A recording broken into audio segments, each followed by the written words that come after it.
All right, welcome back. It's week 8, your final week. We have 2 things to cover. We'll cover off today, Tuesday, and then we'll meet with you again on Thursday for the final lecture.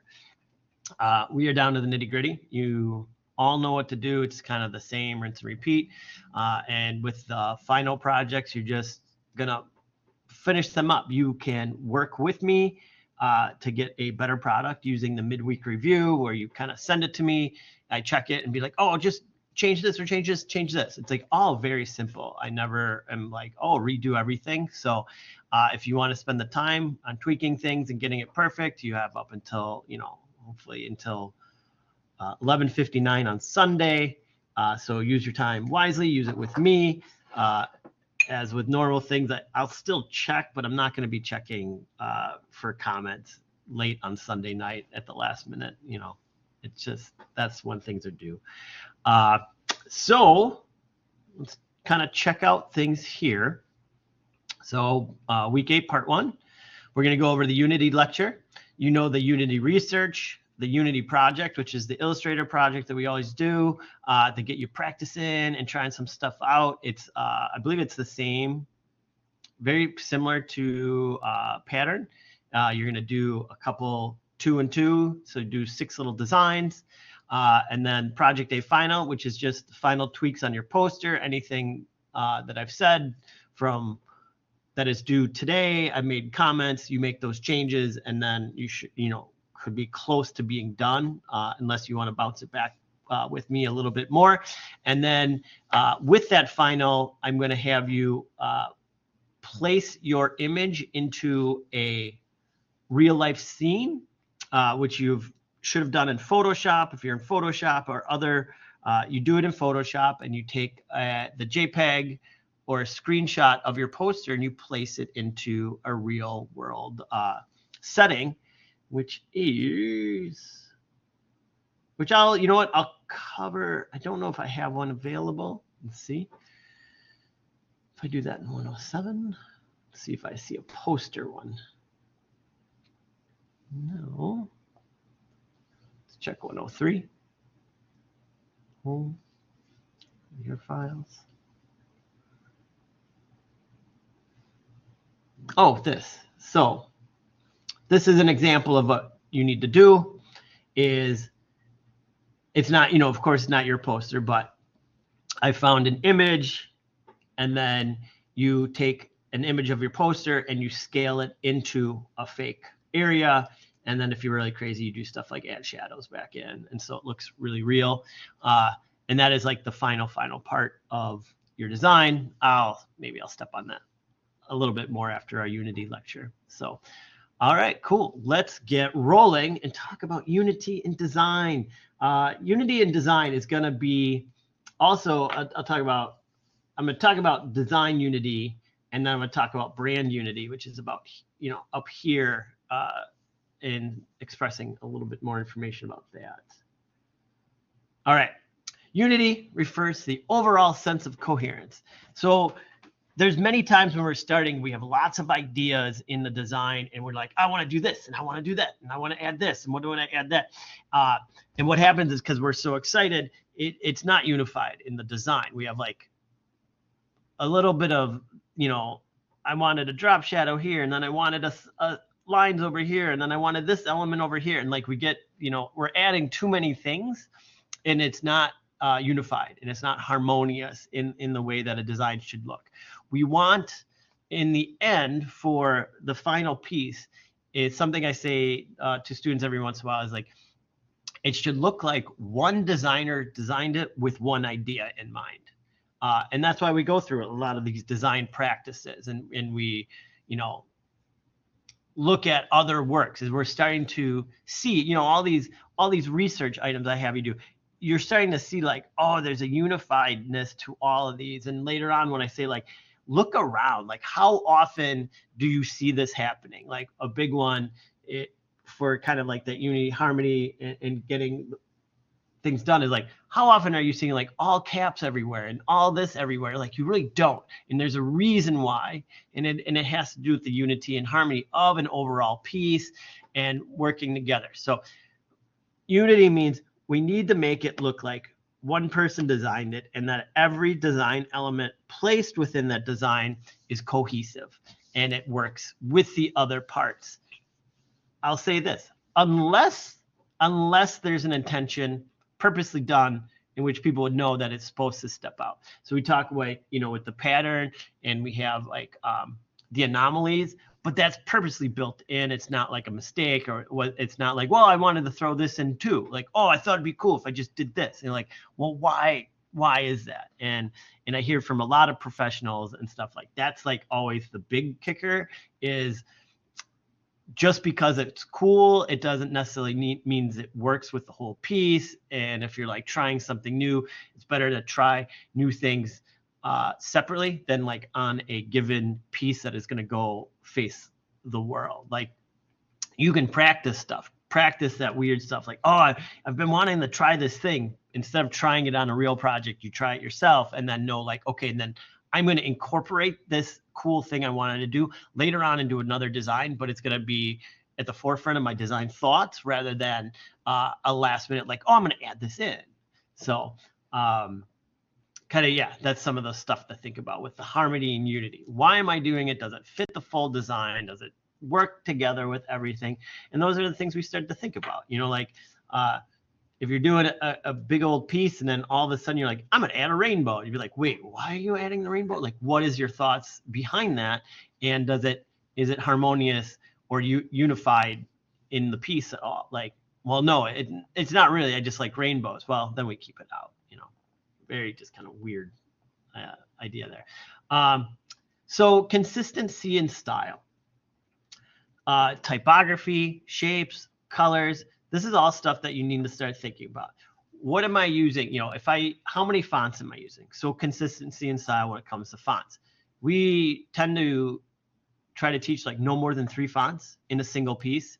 And that's also saying like, what are the 3 fonts and why do you need 3 fonts? Like what is the hierarchy in the design system? Why do you think you need more than 3 in order to get your message across? Shapes, organic versus geometric, like why are you switching in between things in these design elements? Is it thought out of like what you're doing and what are you mixing and matching in order to create that design? If you're doing very geometric, like then throwing in a bunch of weird cloud shapes, you may be like, well, why are we throwing in these all of a sudden when it's all very gridded and very baseline, baseline is not the right word, but very gridded and structured. And then you're like, oh, but I also want to add in these things. You're like, well, wait, does it fit? Colors is a big one. Knowing that the overall look and feel of the entire piece, the colors work really well together. They're consistent in that piece, and it's not like, again, throwing in a curveball when you have like, oh, it's this like Christmas theme, design, and then you throw in purple and you're like, where did the purple come from? Like, why, what is that helping us at all? Oh, which now we go right in the color here. So using color to make items cohesive is a great way to do it. Knowing that your color palette, we call it color palette, you don't go generally into the design and saying like, the rainbow is my color palette. I'm going to use one of everything. You kind of go in being like, I'm going to use these separate colors. A lot of this color harmony play in color, in mentioning color schemes is working with brands, which you're going to do. You, as a designer, you will be working with a brand and they're going to have color schemes for you. They're going to say like, oh, I'm McDonald's and we're red and gold. All right, make sure you use consistently that red and gold are the 2 colors you use. Then that's a consistent color theme throughout their entire branding that is recognizable to anybody who sees that. A lot of places will have that. So you have to think about the color harmony. Why are you doing it? And is it working with the client? Why are you changing it? Like, does that seem like it fits the client? If you're doing, again, McDonald's, and you're like, we're going to do purple and red. And McDonald's would be like, why are you doing purple and red? And I know I'm joking in my head. And if everybody knows McDonald's, you'd be like, well, purple because of Grimace. But you know what I mean. It wouldn't be a main color. You'd have to be signifying that it's a piece about Grimace. Repetition helps with the harmony and unity of a piece. Repeating the same design element and structure really helps. I'm going to show you some. I got one theme. It's so simple. Like a couple of them, it can be so simple in that repetition of shape that just kind of like, okay, the whole piece is unified because they're, instead of doing 6 shapes, they have 1 shape, and it's repeated throughout, and that just makes it better. So again, it's just thinking about why you're doing it, and then can I repeat this idea? If you're doing your 4-page, pamphlet on the designer, if you have, like, say, a cut triangle corner on one page, like, you'd be like, well, maybe I should continue that look on every page. Like, every page is going to have a cut triangle corner. And then that way it's known, like, when I look at this entire document, I've got a repetition of something that's unifying everything together. Alignment. Proper alignment of elements within the layout or composition enhances unity. Ensuring elements are aligned creates a structured and organized appearance. That's it. That's it at the base. So ensuring that elements are aligned creates a structured and organized appearance.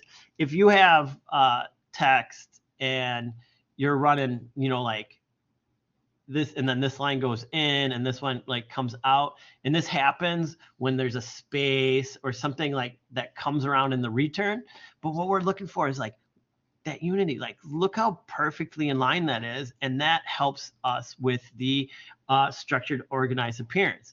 If you have a square element, well, the other square element, is it aligned with that one perfectly, or is it, like, if it's offset, is it offset intentionally? Or even, worse is when something is like this and then one is just slightly off, and you're like, well, why is it slightly off? You're like, well, it's not aligned. Well, then people are going to look at that and think, why is it like that? If they can look at it and you don't want people to be distracted. So maybe that's the other one. The organized appearance allows the viewer to not be distracted, and then start to look at a piece and be like, I wonder why that's like that. And we don't think it happens, but if a person is distracted from the message you're trying to give them, then you failed at the job of communicating what was supposed to be communicated. So we kind of, really make sure that structure and organized appearance, proportion and scale, again, helping us make sure that it's a harmonious piece.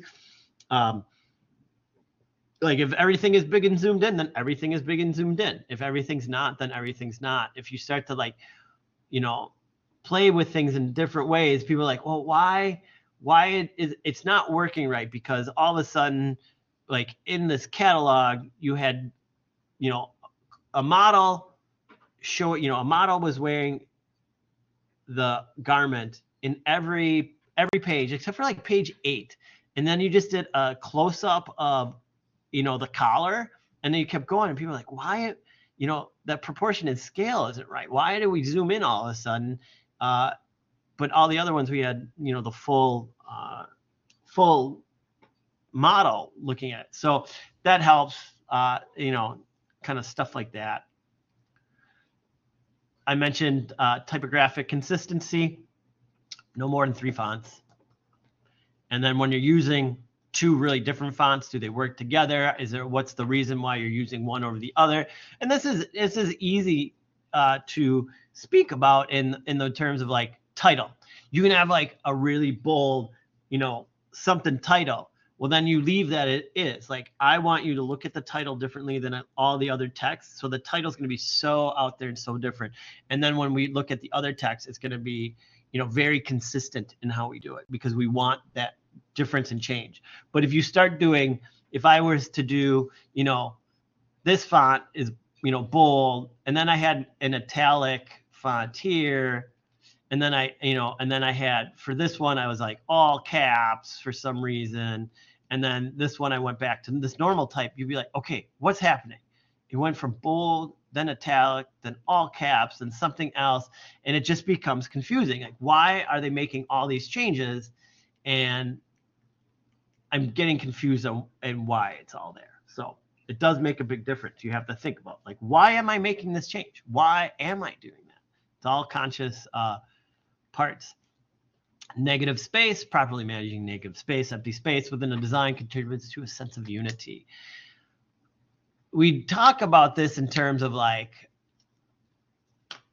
beginning. I like this beginning designer thing. Hey, we want to jam in everything and make everything as big as possible. And then our text is hitting our images, and our images are like touching the edge of page or edge of shapes. And we're not leaving negative space or empty space, or sometimes called white space in the design, to open up the design and make it feel more balanced and unified. Because otherwise, if you're jamming things together, like, I want to make sure this fits in there and that fits in there, and it's like you're playing like this super tight game of Tetris, it's like, no, we don't want that. We actually want nice gaps between things. I want to be able to look at the title and have a breather, and then look at, you know, the other information and have a breather, and then look at the other information. And if everything's on top of each other, you kind of get confused and you don't know what's happening where. And that's negative space. That's why we work with negative space. And then overall concept and theme, I'll talk about that in a little bit, is just that's the brand.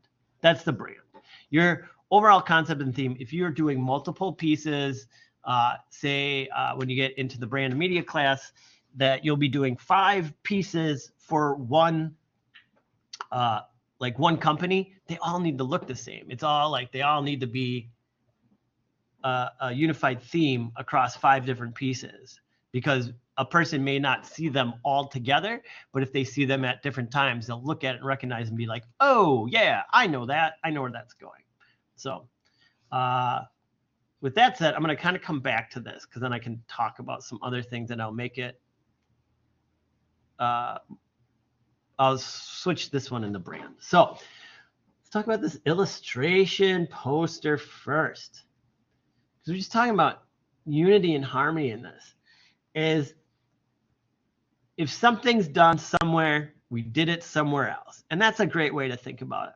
We have ribbon guys. We have a ribbon person. I'll say person. We don't know. Ribbon person. Arms and legs are ribbon. Here we are repeating that. Here we are repeating that. So we have that consistent style. The instruments are all drawn with the exact same line weight. There's no differentiation. There's no like, the piano doesn't have thicker lines to offset us and make us confused about anything. The line weight is consistent throughout. We have a color change, is when a line overlaps a person, it becomes yellow, and when it's not, it's white. Consistent everywhere throughout. They made the conscious decision what they were going to do that, but they're doing it everywhere. So like once you start something, you do it everywhere. And it's sometimes just easy to forget, like, oh, I missed that. So you always got to look at your piece and then be like, okay, if I'm going to do that, I got to make sure I do it again. This dot and line, though not done everywhere, some dots are free flowing and some lines, but all the lines are in the exact same direction. They're not like some are this way, some are this way. You know, I twisted my hand when I said that. You know, like some are like that, but some aren't a little bit flatter, or some aren't more steep. They're all this exact same angle. Again, unity in the design. And then we can come out like this line and dot is used within this Jazz on the Wing font. And so that's why the dots are used other places as well. And we have it, you know, here to here and down here. And then like kind of where it's most important, we have the cleanest type possible. So just looking overall, there is a design consistency throughout that poster. This is a fun one, and it's relatively easy to understand. And I love it starts on how to fold a pocket square, but that leads into the entire design. It's very geometric, but then it goes from a square to squares. And we have 4 squares with 1 square offset, 1 larger square. This can fit into this. It's kind of like the golden mean that we talked about, the golden ratio. And then we flip, then it's picture, white, white, picture, picture, white, white, picture, picture, white, white, picture. There we go. Pattern and repetition to keep a harmonious balance between things. Now, the other thing that might not be as obvious as well, and I actually don't like this picture in here, but they have a very consistent photographic style. This one's offset simply because it's pure black and white, but everything's a little bit like they had somebody go in and adjust each photo the same way to make it a little bit more moody. I don't want to call it grainy, but it's like it's not super bright, like straight off of a digital camera. They put some filters on it, and that creates design consistency as well. That we're not seeing like one super bright and oversaturated. Like these are all desaturated the same way. Looks really nice. Like even this, it's not like in your face blowing up bright. They darkened it. It's not, they photoshopped it and made it how they wanted it. So everything is unified visually, even with the photographic elements within the design itself. And it goes all the way down. Now they have another black and white one here, but I wish then they would have done, maybe their consistency is color, photos on the right, black and white, big photos on the left. And maybe that was it. I didn't scroll down far enough, but that is a pattern. So I am now seeing that, and that works out well. But again, it's all based on a square. Here's another one. Oh, and this one speaks in all of these too, when we speak about that, when we were talking about negative space and everything, there's a space around this. There is space around this. There's space around this text. Look at the room that they put. There's space around everything here, which means I can read this and it's not as big as it can be to fit in this box totally, but it doesn't need to be, because this is relaxing to look at. Look at it. A ride that suits you. It's small. They didn't do it as big as they could. They did it nice and small within that. A heavenly helmet, like inside. And I don't feel nervous and crunched up. The text isn't like, so big. So that's the negative space that we talk about. You got triangles? We got triangles. Everything's made from the same triangle. Like I can break this down into the triangles. If I do a line here to here, and then we start breaking this up. As you can see, it is all like these triangles everywhere. Boom, boom, boom. It's a triangle piece. They started with a grid, but what they did is they removed the grid. What the heck just happened there? They removed the grid. Oh. Weird. Okay. I just hit something and I have no idea how it did this.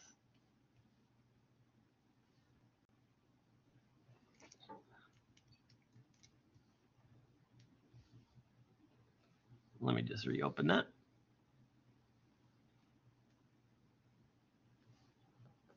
That was kind of cool. I wish I knew what I just did to do that. We can always amaze ourselves. So the grid there, the triangle grid is there. We're not seeing it all. We're seeing it in certain parts. And so it's, it is a consistent design setup for this, which to some people may seem very unorganized and unified, but it actually very much is.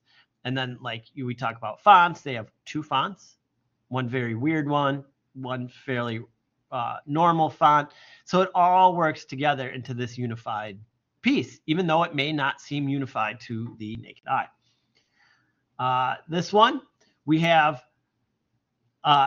it's a very consistent design and illustration into, the reason I showed it is it's two different styles working together to create a single style. So when I say it's two different styles, if I was to go in and take out all the dirtiness, like all that splatter, there's splatter and there's some roughness everywhere. And if I was to take that out we would have a very solid looking design piece with an illustration on top. Easy. But what they said is like, oh, let's introduce the ink part. And so they did it consistently throughout. So they added ink here, and there's ink, some splatter ink here. It's not necessarily everywhere, but in order to make it unified, then they took that kind of same theory and put it around the edge. And so, and by doing that, they're taking it from just from certain elements on the inside, but unifying the entire piece together by placing some of that also on the outside. This is a target piece. 3 target pieces. They'd be using social media. They could be ads, whatever. But look at the design consistency. I have my blue background. I have my text, and each one is almost exactly the same. Small line of black text, white line, small line of black text, large white line, small line of black text, large. I have the object to purchase, big, object to purchase, big, object to purchase, big, object, small objects that refer back to big object, small and floating. You know, small object referring back to small and floating, small and floating. Super consistent across the board. So say if this was social media, one week you get this image, then the next week you get this image in your feed, and the next week you get this image in your feed. You will start to recognize the pattern, right? We recognize patterns as people, and we start to know like, oh, these are target ads. Oh, I like that target ad with the floating things. And you could do this like with every department that they have overall and show them like, oh, this is the design consistency. We go think of, you know, your favorite places.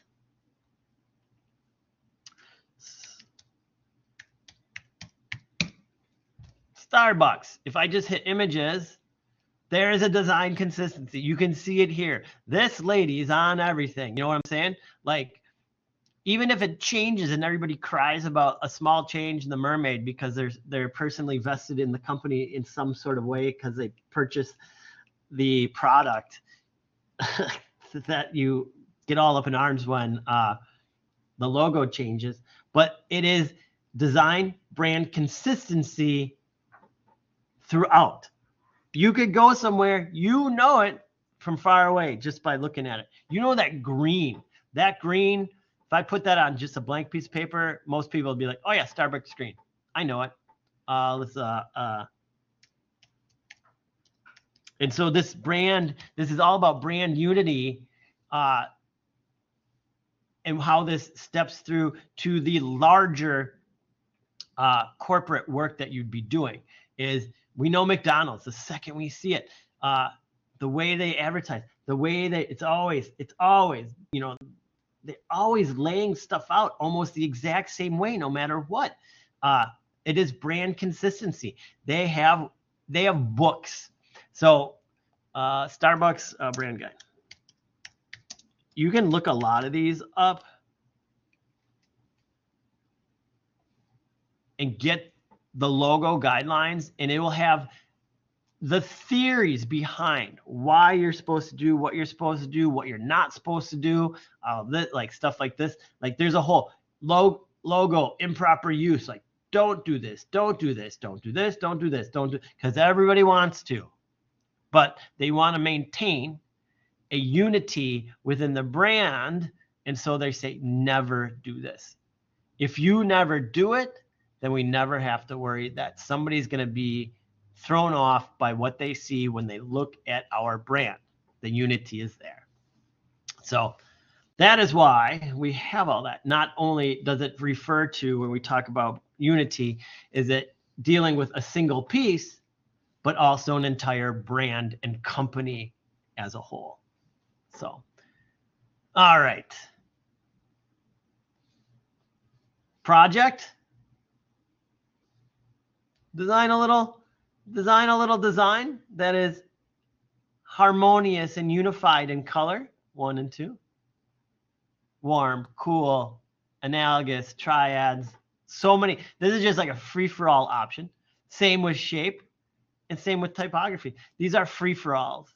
Like, have some fun. This is where you get to experiment, play around, try stuff you really normally wouldn't try. Go for it. Try it out.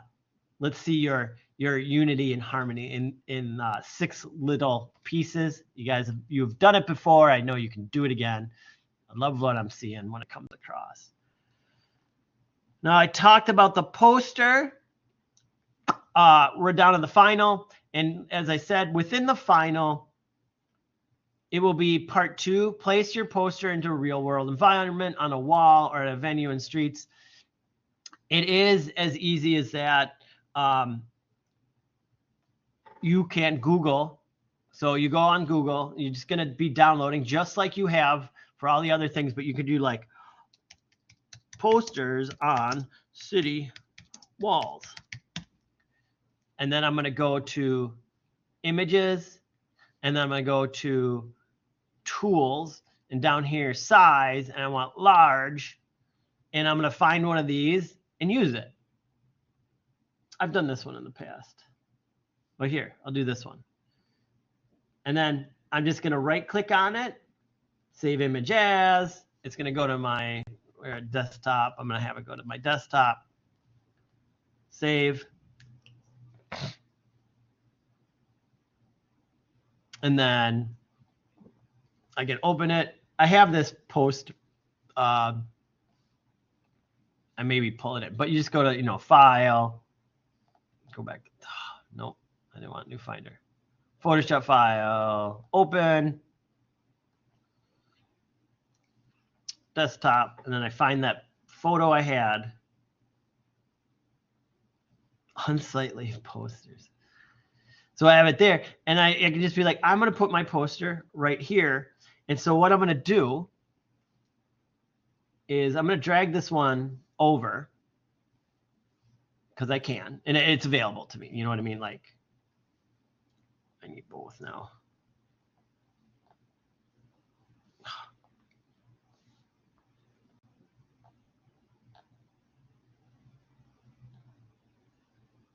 Oh, window arranged. And so I'm just going to pop this over here. I have to change it. I've done something to it. So then I want to trash this. Delete, and then I'm going to go to edit, transform, and distort, and I'm going to make this fit the area. Now the other great thing, if you're not in Photoshop, is making this thing look like it's part of the wall and not just stuck on. And sometimes you have to dirty it or blur it or change it in some form. And make sure you, like, when you do it, like, click off of it so you don't see the lines. But we don't want it standing out and looking obvious. Like, so it's a pretty sharp looking photo, and I'm happy to say, like, this kind of just fit right in. But there's times where you have to, like, make it look dirty or make it look crumply, or have some fun in the Photoshop and, like, make it look like it's part of the environment, rather than just like I just stuck a flat square thing into the space. So, and again, if you have questions on that, let me know. I'm happy to help out with that as well through the discussion boards. With that said, I think that concludes today. That does conclude today. Let me know if you have any questions, comments, or concerns along the way.